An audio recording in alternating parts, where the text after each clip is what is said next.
Pourquoi la culpabilité au travers la dette influence-t-elle les personnes et avec quelles conséquences? Écoutons la télévision, écoutons les informations, écoutons la réalité d'un État qui pense et qui fait en sorte de montrer aux gens qui sont responsables de la dette. Je tiens quand même à faire une petite réflexion sur un point.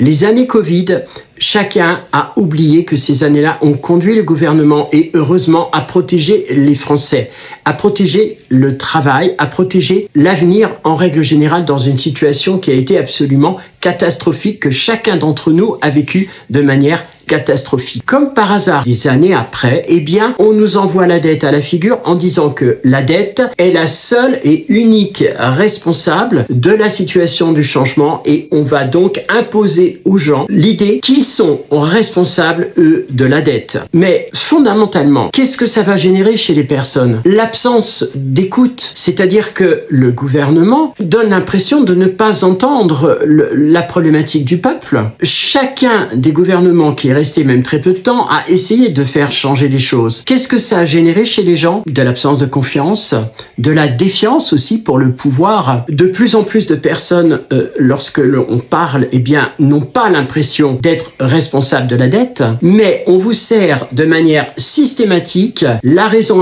pour laquelle tout s'est passé comme les choses se sont passées à cause de la dette, et que sans cette dette, les choses iraient mieux. Vérité ou mensonge? À vous de voir.